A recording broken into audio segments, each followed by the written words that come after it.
தமிழக மாணவர்களின் கல்விக்கு நிதி வழங்காத மத்திய நிதியமைச்சருக்கு மனசாட்சி இருக்கிறதா என்று அமைச்சர் சேகர்பாபு கேள்வி எழுப்பியுள்ளார். சென்னை அம்பத்தூரில் முதலமைச்சர் மு.க.ஸ்டாலின் பிறந்த நாளை முன்னிட்டு அமுத கரங்கள் திட்டத்தின் கீழ் மக்களுக்கு உணவு வழங்கப்பட்டது.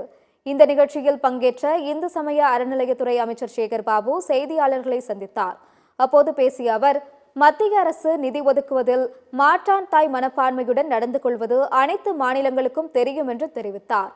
மாதம் ஒருமுறை தமிழ்நாட்டிற்கு மத்திய நிதியமைச்சர் நிர்மலா சீதாராமன் வந்தாலும் திரும்ப திரும்ப ஒரே பொய்யைத்தான் சொல்லிக் கொண்டு இருக்கிறார். அவரது பொய்களை நம்ப மக்கள் தயாராக இல்லை என்றும் சாடினார். தமிழக மாணவர்களின் கல்விக்கு நிதி வழங்காத மத்திய நிதியமைச்சருக்கு மனசாட்சி இருக்கிறதா என்றும் கேள்வி எழுப்பினார். இன்றைய கல்விதான் நாளைய சமுதாயத்தின் முதுகெலும்பு என்ற வகையிலே அந்த கல்விக்கு கொடுக்கின்ற நிதியில் கூட நீங்கள் அதை ஏற்றுக்கொண்டால்தான் நாங்கள் நிதியை தருவோம் என்று இதுவரையில் நிதியை தராத நிதியமைச்சருக்கு எப்படி மனசாட்சி இடம் தருகின்றது? அவரும் தமிழ் பேசுகின்ற ஒருவர், தமிழ்நாட்டை சார்ந்தவர். இப்படி தமிழகத்தை வஞ்சிக்கின்ற போக்கு ஒன்றியத்திலே நடந்து கொண்டிருக்கின்ற இந்த வேளையில் அவர் வாய்க்கூசாமல் இப்படி உண்மையை மூடி மறைப்பது வேதனைக்குரிய ஒன்றாகும்.